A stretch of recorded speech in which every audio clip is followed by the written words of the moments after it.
What is going on, everyone? It's your boy Luke here for our round 4 showdown picks for this week's API. Everything's kind of coming together for us there at the end with Hovland's collapse, Billy Horschel and Gooch being in first. Pretty much everything went perfect for us down the stretch. So I was really happy to see that last hour and a half there. End up in 12 in the dog leg. We're in 12th place there. And at $40 special single entry, I'm in the top 100. And overall, it's a pretty solid week for us so far. Nothing in the top 10 of the main GBP yet, but it's early. We still have 79 6 of 6 lineups. I'm not sure if you guys heard that yesterday. So definitely a lot of bullets in the running for this thing. Let's go ahead and start and get right into what we expect for Sunday, which is very similar to what we saw here on Saturday. Pretty tough conditions, actually slightly easier than I expected. Of course, in round 2, it played to about a 2.34 shot over par average. Here in round 3, just over 2. A lot of that was due to the field strength. I mentioned that effect during yesterday's stream because a lot of the lower end players, people that were shooting 12 to 14 over par, the outliers were taken out of the field. You're going to see this scoring average come a little bit back down to earth. It doesn't mean that the course was playing easier, because if you guys saw the broadcast today, it was extremely evident just how difficult this place played. If you take a look at just the top 25 finishers in the field, it is a drastic difference than what we saw there on Friday. So I would expect that to continue into Sunday. Of course, with even more difficult pin locations expected, the greens getting firmer and faster throughout the week, the rough growing out, the Sunday pressure, just the nerves that come with playing and being in contention on a Sunday. We're going to be in for a very, very entertaining affair. Let's go ahead and look at the weather, because it's, of course, always important when we're looking at a golf slate, particularly for Showdown, and very similar conditions to Saturday. That's what I was saying before. From the weather standpoint, we're going to have 8 to 10 miles an hour winds for most of the morning. In the afternoon, in that 12 to 13 mile an hour sustained range, which is about 1 to 2 miles an hour less than what we saw today. But the gusts are what's important. You see up to 12 to 16 mile an hour gusts for all of the morning, and in the afternoon, that is also going to be sustained. The wind direction will be relatively consistent. Now, that's really hard to predict this early into the day, but if it tends to swirl, if we start to see this change direction, as it typically does in the afternoon in Florida, could cause them even more issues down the stretch. Another thing to note is going to be the pin locations. Let's go ahead and bring them up here. You can see that you have your usual Sunday location, particularly for hole 18, where it's in that back right corner, almost impossible to get to. Hole 16 isn't all that easy either. Few of the par 5s in play. Hole number 4 is actually going to be relatively gettable. And the other, it's hole number 6, that's also the par 5 on the first. It's in the back left, but which actually brings the water into play, because the more and more you try to get it back into this green, the more and more you have to carry to get over this water. So there's a few pin locations that are going to cause them troubles. Pretty much all of them are tucked like we saw there on Saturday, if not even harder. I mean, I would imagine that a lot of the undulation on these greens also makes these pin locations devilish, which isn't really something that we can see with this overhead view. But you guys know the PGA Tour staff, they always try to make things interesting on Sunday. And I'm going to expect tomorrow to be exactly the same. Let's go ahead and hop into the player pool portion now. Just wanted to give you guys a review of today's slate. From a modeling perspective, it doesn't really change much. We're looking for players that have a well-rounded skill set. That was the goal going into the week, but also that have a preference for windy conditions. We definitely saw an emphasis on that today. In fact, most of the players that shot 2 to 3, maybe even 4 under par, like somebody like your Chris Kirk was able to get to, were the guys that were used to playing in the wind. Gary Woodland comes to mind. Like I said, Chris Kirk also had a really solid round today. Even guys like a Gooch, who shot even par today in the afternoon wave, it was actually one of the better rounds of the day. Who else? Horschel had a decent round. He's decent in windy conditions. Let's just go through the list, because it was really notable today. Russell Henley's used to these Open Championship type of conditions. He had a really solid day. A little bit further down the board, Christian Bazane, he's from the European side, right? He's used to the European Tour conditions. He had a good day. Same thing with Corey Connors. He shot 2 under par. Keegan Bradley had a nice day. He's good in those windy conditions. And, I'm not going to bore you to death by going over every single player in the field, but almost everyone that had a good round fit that type of mold. So for Sunday, I think that's something to keep in mind. But of course, because we're playing Sunday Showdown, if you guys are new to it, just want to make sure you guys know this, there's placement points in play. Of course, where you end up finishing at the end of the tournament matters for Sunday Showdown. For Thursday through Saturday Showdown, that's not the case. So make sure you're keeping that in mind with your projections. So our goal here is going to be targeting guys towards the top of the leaderboard that are relatively low owned, or at least to where they should be owned. They're relatively low owned, and also that fit that wind bill. So let's go ahead and hop right on into it. At the top of the board, the only one over $10,000 I'm considering is Rory McIlroy. Of course, he's at a decent spot on the leaderboard, 4 shots off the lead. If he goes out there and has a solid round tomorrow, I think 5-6 under par might end up winning this thing. He could very well be that guy. So I'm definitely going to be targeting him. I think he had an off round today. That's why his ownership's down there at just 19.3%. That's less than somebody like a Victor Hovland, just a little bit more than somebody like a Will Zalatoris or a John Rahm. Which makes him a no-brainer play for me. Usually when somebody has a disappointing round like he did when he shot 4 over par today, people want to steer extremely clear from Rory McIlroy, but he's somebody who bounces back. I mean, when he hits greens in regulation, he's not putting himself out of position like he was doing all that often today. He makes birdies in bunches. So he's definitely somebody who's volatile. I'll be trying to ride that comeback. I guess a few notable fades. John Rahm and Will Zalatoris shouldn't be all that surprising. They're a little bit further down the leaderboard. Also not the best players in wind. I guess John Rahm has been in the past, but the recent form over these first 3 rounds is a little bit shaky, to say the least. I don't want to say it's impossible that he finishes in the top 5. In fact, he shoots 4 under par tomorrow. I think he finishes in the top 3. It's just, I like Rory McIlroy more. I think his skill set's actually a little bit better fit for this golf course, so I'll be going that way. Of course, the course history as well, right? Rory McIlroy hasn't finished outside the top 10 at this event ever. So that's probably not going to change this year. Victor Hovland had a horrendous day today. Other than that very lucky hole-out eagle that he had, it would have looked a whole lot worse, right? It could have easily been 4 over par, if not 5 over par, if not for that shot. So I'm going to be steering clear. I told you guys the around the green play was going to be a problem. And in fact, that around the green shot was the only thing that saved him today. So if he doesn't have that going for him tomorrow, it's going to be an even bigger train wreck. So, and you heard a lot of the announcers talking today about how certain players were going to embrace these conditions, like a Billy Horschel, also like a Taylor Gooch, who loves playing in these conditions. And certain guys were going to be terrified out of their mind. Victor Hovland is in that latter group. He looks terrified out of his mind out there. All of his lag putts were like to 7 to 8 feet. He actually made a good portion of those, but he was choking on almost every single putt today. It's really ugly. It doesn't bode well for his long-term success either. I'm bullish on his ball striking, but in major championships, in the biggest tournaments of golf, that is exactly what you're going to get, Victor. So you're going to have to suck it up at some point, figure out how to play in these difficult conditions, or else this is going to be a recurring theme for Victor, unfortunately.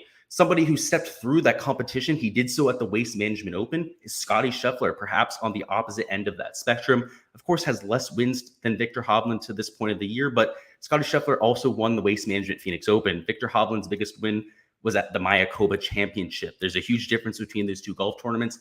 I don't think that's a surprise. So at $9,700, I like his skill set. We showed this at the beginning of the week. Let's go ahead and show you why this is the case. Let's look at the last 50 measured rounds, right? Let's give it a huge sample size just to really drive this point home. Victor Hovland gains in every category but around the green, where he's a huge loser around the green. In fact, one of the worst players on tour, where Scotty Scheffler gains across all 4 major statistical categories. That is huge for Sunday. He doesn't have a leak in his game, no matter where he's at. Whether he's in position or out of position, he can be confident in his abilities. Whereas a Victor Hovland essentially needs everything to go right for him to have a good round, because when he gets out of position, he gets punished like no other. So that's why we're making that pivot there. Even though he's the highest owned player on the slate, I think it's warranted, right? He's at a good price tag right there. You can easily fit Scotty Scheffler and Rory McIlroy into lineups for tomorrow, so you don't necessarily have to choose between the two. And of course, if you want to start your lineups in the 9K range, and we're going to talk strategy a little bit later on, I would recommend it. In fact, I think it's going to be by far the most optimal strategy. Taking somebody like a Scotty Scheffler, pairing him up with Billy Horschel, potentially even going to Taylor Gooch down here at $8,600 is going to be more than reasonable to put all 3 of those players together. I think at max, I'd be taking 2 of them. You can see that's why Taylor Gooch for me is down as a no. I'm personally going to be taking the Horschel, Scotty Scheffler combination, potentially even adding a Rory McIlroy to that if we can make the salary work. But we'll talk strategy a little bit later on. I do like Billy Horschel. I do like Sungjae Im once again as well. He didn't have the greatest day today, but he also didn't have a bad day, right? He's been good in these windy conditions before. So if he's going to go out there and have a 2-3 under round there on Sunday, much like a John Rahm, who could also have a really decent day there, could finish in there in the top 5. And all he needs to do is finish like 2 under, right? 3 under could very well be in the top 5 by the end of this tournament, especially based on the conditions that we saw today, or at the very least top 10. -4 is probably a little bit of a more realistic number for the top 5, but nonetheless, you guys get the point there. Moving on a little bit further down the board, in this mid 8K range, we do have Matt Fitzpatrick at $8,900.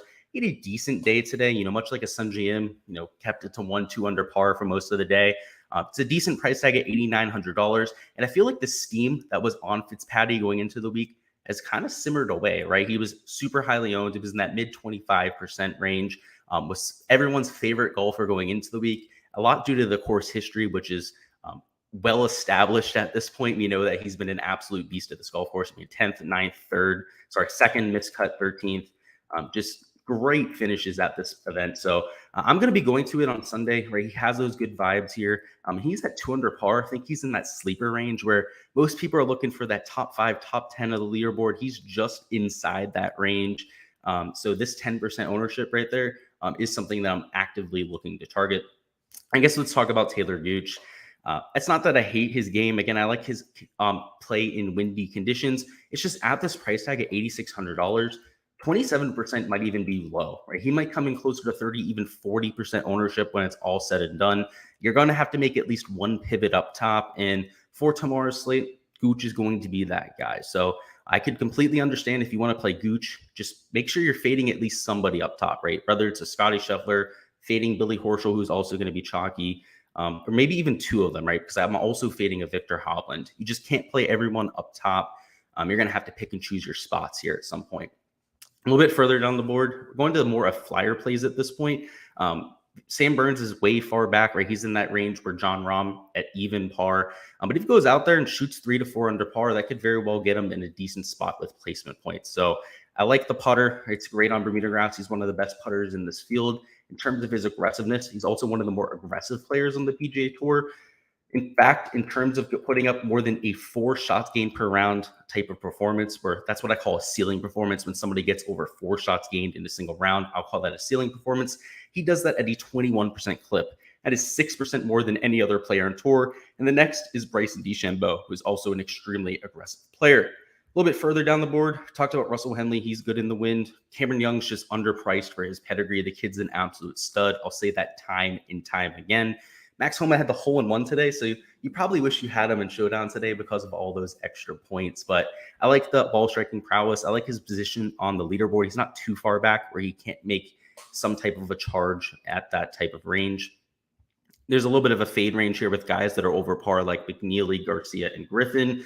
Tommy Fleetwood, I played him today, didn't really end up working out, but didn't kill us either. He's a birdie maker, just a little bit too far back in the leaderboard. And again, I'd much rather go to somebody like a Max Homa or Cameron Young for a little bit more, or even spend down for a Corey Connors or a Chris Kirk or a Gary Woodland that are all some of the best wind players in the world. All 3 had excellent rounds today, which isn't necessarily surprising to me. I really saw that coming. Again, all of them have had that prowess in the past. So I'll be going back there. In this middle of the 7K range now, it tends to drop off pretty quickly. We were in the 8K range there. Now we're in the middle of the 7s. We have guys like Aaron Wise, Tom Hoagie, Keegan Bradley, and Patton Kizzire, and Charles Howell III. You can see there's 5 guesses in a row here. There's all people with well-rounded games. That's why I'm going to all of them. Keegan Bradley's had success at this golf course in the past. Same thing with Patton Kizzire. Kizzire is also coming in with relatively good form. And Charles Howell III is an absolute print fest. The guy makes cuts left and right. At one point, he was in 3rd place at this entire golf tournament. Obviously ended up kind of falling off towards the end of his round, but I like the fact that he's an extremely well-rounded player. JJ Spawn is in some excellent recent form, definitely worth a few looks. Taylor Pendrick, the high upside play I'm going to. The thing I like about Pendrick is that he's also good around the green. He's a bomber, right? So that'll help him with some of that deep rough that's out there. Sebastian Munoz, we played him today. At one point, he was 3 under par. He was really looking like one of the best plays at the slate. Ended up faltering down the stretch like most players did today. I mean, it was really rough out there. But I like the fact that he's aggressive and he has nothing to lose at this point, right? He's 1 over par. But if he goes out there, shoots 4 or 5 under tomorrow, could really get a good payday out of it. So I expect him to be aggressive and go for it. Same thing with Troy Merritt. He's at 1 over par, doesn't have that much to lose. So I like him at $6,700. Cameron Champ isn't in position at all, but he's actually the lowest guy on the leaderboard I'm willing to go to. And on the pricing board, you can see he's the last yes that I have here. A lot of it comes down to skill set. He's got the length we're looking for. The long iron play is a huge advantage, or I should say one of his better skill sets that he has, the 200 plus yard approach range. And that putter can get extremely streaky. So I've been playing Cameron Champ this entire week. He also got an eagle today, which helped us out for Showdown. Maybe he goes out there on Sunday and makes 1 or 2 eagles or 3 or 4 birdies, something like that, and ends up paying off that way. At the bottom of the board, there's a few guys that I didn't exclude from my player pool just because of skill set. Nick Watney, Graham McDowell, neither one's going to be a sexy pick, but they're both under par, and they're both also guys that have relatively well-rounded games. Let's go ahead and talk about some strategy now, though. If there's any players you want me to do a deep dive on that I didn't already, make sure to go ahead and let me know down in chat. Sorry, speaking too fast there. And I'll do that after we go through this strategy. All right, let's start off with some GPP strategy. So as always, I like to do a large field GPP lineup and a smaller field GPP lineup. So first one, let's say it's like the 50K to first type of GPP where you have 20, 30,000 entries. And the second GPP lineup we're going to work on is going to be for a smaller field, 100 to 200 entry type of thing. So first off, with the large field GPP lineup, we're going to be trying to focus on first limiting our ownership, but also making sure that we're getting those placement points. We actually have a chance of being the optimal lineup on the day. I think the biggest X factor on the slate is going to be Rory Mcilroy. Like I said, I think he's going to be relatively low owned. And by taking Rory, avoiding that 9K range, I mean, most people are going to, let me just show you the chalk, right? I think this is important as well. The chalk is going to be, go ahead and take Scheffler, go down here, take Horschel, lock in Taylor Gooch, and then build with the $7,400 remaining per player. And that seems extremely enticing. I mean, for cash, we're going to get to the cash lineup at the end. That's exactly what we're going to go with. But for these large field tournaments, I'm going to try and differentiate with my lineup construction. And a key way to do that would just be to take Rory Mcilroy, right? To take somebody that's a whole $1,000 or even $1,200 more expensive than the most expensive guy in the other lineup. So our next man in, I'm going to go with Scotty Scheffler. We're still going to take two of the relatively chalky options, but as we'll see with the lineup construction, it's going to look a whole lot more different than if we took those three guys up top. That puts us at $7,400 with only 4 players remaining. Again, we had $7,400 remaining before for 3 players remaining, so that's how different this lineup is going to look. Let's go ahead and just put Max Homa in there. I think he's a high upside play starting at even par. Let's go down a little bit further and take Corey Connors. I like the fact that he was trending well today. We have $6,900 remaining per player. Let's go ahead and try and lock in somebody with some upside like a Sebastian Munoz. And lastly, at $7,100, let's take Pendrick. Really, the lineup was pretty easy to construct right there. All these players are more than capable of scoring in the conditions that we'll have for tomorrow. And as you can see, all are in the top 25 already. And with the really tough conditions tomorrow where most players are going to be playing over par, if you're getting to 2 or 3 under par, you could get into that top 5. So all these players have that type of ceiling in them. And that's what I'd be going with for one of these large field tournaments. Next up, let's go ahead and do our smaller field tournament. So in this, you don't have to worry about ownership as much, right? We're going to take just more of the optimal build, which is going to be taking those 3 chalky options. The key here is with those last 3 spots, we're going to go ahead and differentiate a little bit, right? So we have $7,400 remaining per player. I'm going to differentiate by making us spend into that 6K range. So we're going to take Sam Burns, who I think is one of the highest upside plays on the entire slate. We're also going to take, let's take Sebastian Munoz. I want to do a little bit cheaper. So let's go ahead and take somebody that's a little bit more of a bomb down low. Cameron Champ comes to mind here. He's also somebody that's going to put up a lot of birdies tomorrow. So even though he might not get the most placement points with the lack of birdies in general because of the hard conditions tomorrow, that might be enough to make up for it. And now let's just get to Charles Howell III. And if you don't like Charles Howell III, you could also go with a Keegan Bradley. You could also take a Patton Kizzire. All of them are more than adequate options. Let's go ahead and just put Charles Howell III in here because he's the highest on the leaderboard. You're going to be starting with the most placement points there. And you can see we are still taking a lot of the chalk because this is a smaller field GPP, but we're at least differentiating with one of our spots. I think that's the key. You don't want to be taking all of the chalk, right? Because if you're in a 300 to 400 entry, single entry, or even, 1,000 to 1,500, like some of the larger single entries out there, then you might be duplicated with like 5 to 10 lineups. And you don't want that. You want it to be like 1 to 2 at the very most. So by pivoting in one of these spots, it really makes it an easy way to do so. Now let's finally finish up with the chalk lineup. What is going to be probably the highest owned lineup on the slate, and it's going to be taking these chalky guys up top, right? Taking a Billy Horschel, taking a Taylor Gooch, also taking a Scotty Scheffler. You might think that Hovland would be chalky, but because of his price tag, I do expect most people to go to these 3 guys in the 8 and 9K range. So that puts us at about $7,500 remaining per player. Gary Woodland is going to be a key part of this lineup, and I would assume people are going to either go to Chris Kirk or maybe even go to Russell Henley down here. Let's use Kirk because I think it's a little bit more balanced.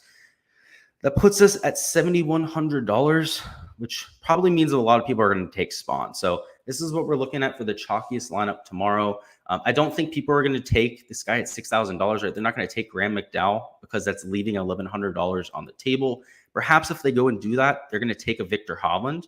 So let's go ahead and add Scotty Scheffler in here, and we could actually swap Billy Horschel for Victor Hovland. So you might see this as a relatively popular cash lineup. So whether you're running this one out there, or of course the lineup that we were just running before, that looks like this. Those would be my two main options for cash tomorrow. Alrighty. That is all we've got here for the live stream. We'll see if there's a question down chat. Looks like we do. Adam says, any prize picks plays for tomorrow? Solid analysis. Yeah, I'm going to be working on that video actually right after we get off the here. I haven't done the analysis yet, so I still got to go through the board, everything like that. But look forward to a video coming out in probably the next 45 minutes. So I appreciate you guys stopping by. As always, tomorrow, so I should say next week at the Players Championship is going to be a whole lot of fun. We're going to be on premises from Wednesday through Sunday. So we'll be there for the practice round, giving you guys a report from the course. We'll be there for all 4 rounds as well. So you'll get a little bit of a debriefing after each day, that type of thing. Look forward to that. The content is going to be high energy as always. I'm looking forward to it. And if you guys haven't heard before, the Players Championship was the first golf event I ever went to. It's why I fell in love with golf, just the history there. When you walk around TPC Sawgrass, if you guys haven't been there before, you can just feel how special the venue is. I mean, it makes you want to cry if you're a golf fan, honestly. It's so beautiful. So I'm really looking forward to it. I absolutely can't wait. It's the week I look forward to the most of the entire year, more than Christmas, more than my birthday. So really looking forward to it. Good luck with all of your Sunday lineups, guys, and let's get this